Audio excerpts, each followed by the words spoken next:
Thank you very much. Good morning. Mr. Anil Razdan, Chairman, the Energy and Environment Foundation and former Secretary, Power, Government of India. Ms. Preeti Sudan, former Secretary of Ministry of Health and Family Welfare, Government of India, now with the WHO.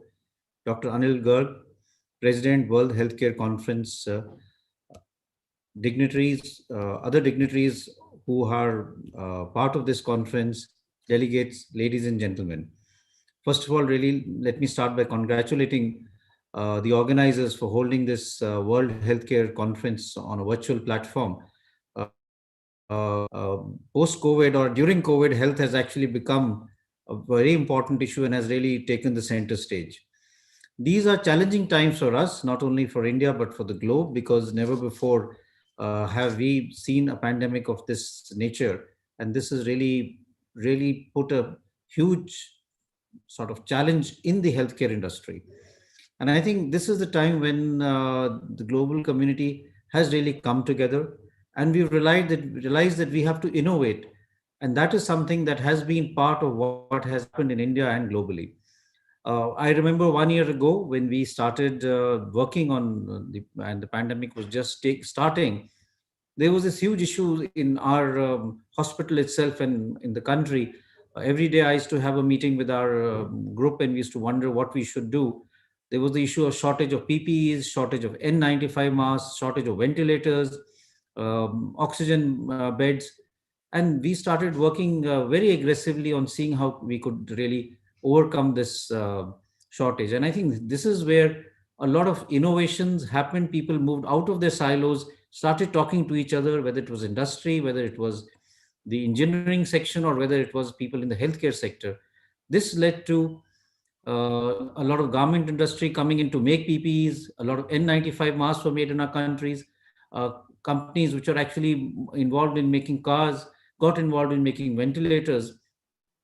And in a short span of time, we were actually in a position where we could export PPEs, had enough N95 masks, and there were indigenous ventilators which are all made. Also, we started looking at our testing. We were having very few labs which were able to do testing for COVID-19. We started a huge program where we started talking to industry, getting the viral transport media, the nasal swabs, the kits for RT-PCR being made in our own country, which brought the cost also down, and there was no shortage as far as the kits were concerned. At the same time, there was need to have more and more labs. So a group was formed which started mentoring various institutes across the country, and they started mentoring all the colleges and all the other departments which could do RT-PCR testing. And from just a handful of labs, now we have more than 2,200 labs which can do testing for COVID-19. And we keep on looking at how can we further expand.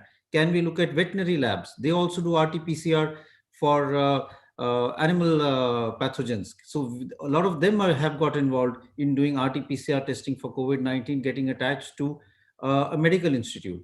So there is a supervision from the medical institute, but their lab gets used for doing testing, and that allows us to do more and more testing as far as RT-PCR testing is concerned.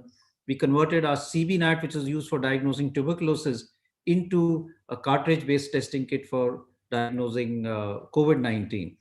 So I think this pandemic really taught us how to innovate and how to really start breaking various silos that we had and interacting with each other, so as to really take up the challenge which COVID-19 threw to the medical community. But it's still not over. We are actually facing a huge crisis now because of the fact that the cases have continued to surge.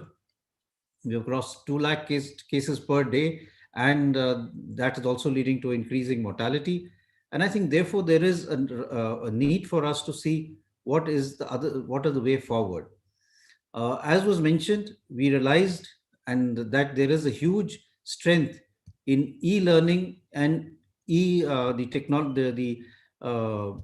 technology that uses the network and which can use the internet is very powerful and has not been used that much in the past as far as the health sector is concerned.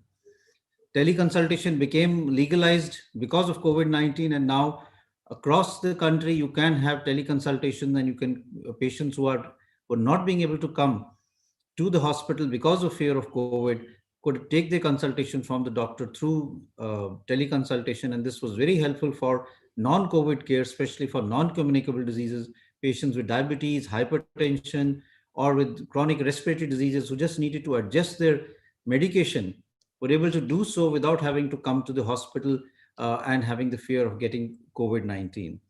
We also realized that we needed to have a standard protocol, and we started at the All Indian Institute of Medical Sciences what we call the EICU care for COVID-19. Every Tuesday and Friday, we interact with hospitals across the country to ask to look at treatment strategies, because this was a new virus and people did not know how to really go along treating this pandemic. Should they give steroids? What is the role of remdesivir? What is the role of other drugs like hydroxychloroquine? And over the last 1 year, I have probably talked to more than 500 hospitals which are managing COVID 19 and discussed with them management strategies and seen how varied the strategy is and how there is a need for us to really talk to each other so that we have a uniform and a better strategy so that we can save lives.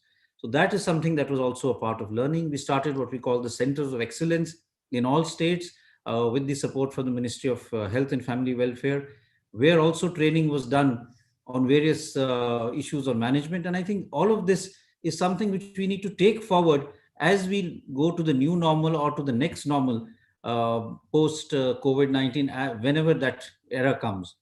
So, this is also part of the learning. We also started having what we called our national grand rounds, where we discuss cases and again have a lot of interaction through the social media as far as the management is concerned. But what has been the learning in all of this? I think the first thing is that there has to be more and more investment as far as the health sector is concerned. Even if you look at the data from before COVID, India was ranked 176 out of 191 countries when it came to government expenditure on health. So we have to really increase the expenditure. And I was part of the high level group of health committee, which was formed by the 15th Finance Commission of India to really see how health could be improved. And we had given a report to the Finance Commission, which was incorporated in the report which they presented to the which was tabled in the Parliament. And there, a few things that we had really highlighted was that the time has come that the right to health becomes a fundamental right for every citizen. And this should be part of our 75th Independence Day pledge, that we must say that every citizen has a right to health. And that is something which is fundamental. And that's because, as we realized in the COVID 19 pandemic, that if you don't have a healthy nation, it percolates down, it sends ripples to every sector, whether it's industry, whether it's education, all of them get affected. And therefore, health is multi-sectorial, both in terms of the care that is needed, but also in the term of the effect that it has. And therefore, we have to really start investing more and more in health. The second important thing is that it's something where technological interventions has lagged behind. A lot of care can be provided to patients by looking at technology. Telehealth is something that we have to really understand is there, and we have to grasp it and be able to see how best we can use it. All of us carry or have devices on our wrist which can tell us everything from our ECG to our heart rate to our saturation. But we could use that to a larger extent in providing care to patients in rural India. We could use that by using a neural network platform to be able to predict a heart attack rather than having a heart attack happening, by just looking at the alteration that happens in a person's basic parameters. In a patient with chronic respiratory disease, we could predict that his saturation is falling, and therefore he needs to really go into to a hospital before he really becomes critical.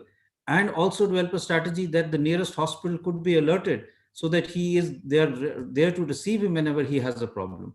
So technology is already there. It has to be knitted together, and it has to become part of the health sector.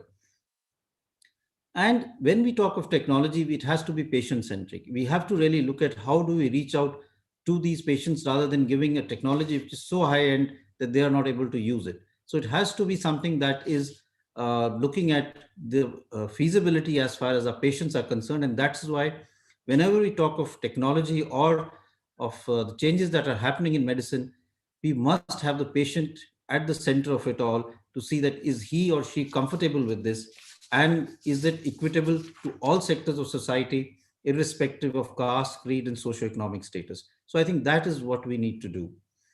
We also need to really look at research and development. India needs to invest more for R&D. Uh, what we've seen is we are very good as far as manufacturing products is concerned, but research and development in the health sector, in new products, in new molecules is something where we haven't really invested that much in.